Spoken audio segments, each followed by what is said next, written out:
3 days తర్వాత అయితే ఈరోజైతే మళ్ళీ జిమ్కి వెళ్ళాను. ఎందుకంటే ఈ 3 డేస్ అయితే మళ్ళీ జిమ్కి వెళ్ళడం అవ్వలేదు.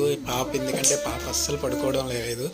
ఈ 4 డేస్లో మా వైఫ్కి అయితే ఒంట్లో బాగాలేదు. దాని తర్వాత మా పాపకు బాగాలేదు. మా పాప బాగుంటేనే 1 o'clock 2 o'clock అయిపోద్ది నైట్ పడుకునేటప్పటికి. తనకు ఒంట్లో బాగాలేకపోతే అస్సలు ఫస్ట్ ఏమో తను 1 గంట నేను 1 గంట అలా పట్టుకోవడం అలా తెల్లవారు అయిపోతుంది. కానీ తను పడుకోవడం అయితే కొంచెం కష్టం. ఒంట్లో బాగాలేకపోతే మనమే సరిగ్గా పడుకోలేం.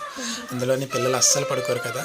సో ఈ 3 డేస్ అయిపోయింది. 3 డేస్ తర్వాత కొంచెం నిద్ర సరిపోయింది. దాంతో మళ్ళీ ఈరోజు బయలుదేరాను. సో ఈరోజు జిమ్లోకి వెళ్ళి ఈరోజు అలా మామూలు ఎక్సర్సైజ్ చేసి 1 అరగంట అలా చేసుకొని వచ్చేసాను. దాని తర్వాత ఇంకా డ్యూటీ అదంతా అయిపోయిన తర్వాత ఈవినింగ్ ఏమో మా వైపు అలా మార్కెట్కి వెళ్దాం అన్నారు. ఎందుకంటే 1 వీక్ నుంచి తను మార్కెట్కి వెళ్ళలేదు. ఒంటరిగా వెళ్ళాక నన్ను తోడు తీసుకెళ్ళింది. ఎందుకంటే తనకు ఒంట్లో బాగాలేదు కదా. అయితే దానికి తోడుగా నేను బాబు ముగ్గురు వెళ్ళాము. పాపనైతే కింద ఇంటికి ఇచ్చేసి మేము బయలుదేరాము. ఈ మార్కెట్కి వచ్చిన తర్వాత తన కాయగూరలు అవన్నీ తీసుకుంటుంది. మేమైతే తనకు సపోర్ట్గా తన బ్యాగ్లో పట్టుకొని ఇద్దరు నడుస్తున్నాం. వీడికైతే మాత్రం మార్కెట్టే కాదు ఎక్కడికి వెళ్ళినా సరే నీట్గా లేకపోతే అస్సలు ఉండడు. ఆ స్మెల్ వస్తుందని చూడండి బనియన్ ఎలా ఇచ్చేసుకుంటున్నాడు. వీడికి స్మెల్ అంటే అస్సలు పడదు. మరేమో ఓసిడీ గడేమో నాకు తెలియదు.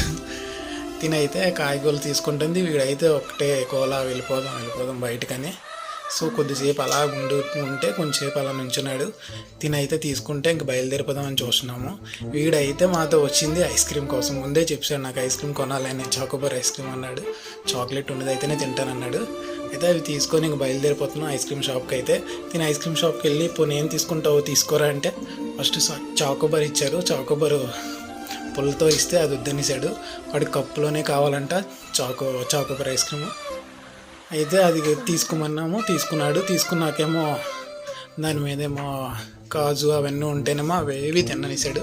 దాన్ని తీసి పెడితేనే తింటాడు. అయితే అది పట్టుకొని నా దగ్గరికి వచ్చాడు. వాళ్ళ మమ్మీ దగ్గర నుంచి నా దగ్గరకు అయితే పట్టుకొని వస్తే నేనైతే తినిపించడం మొదలుపెట్టాను.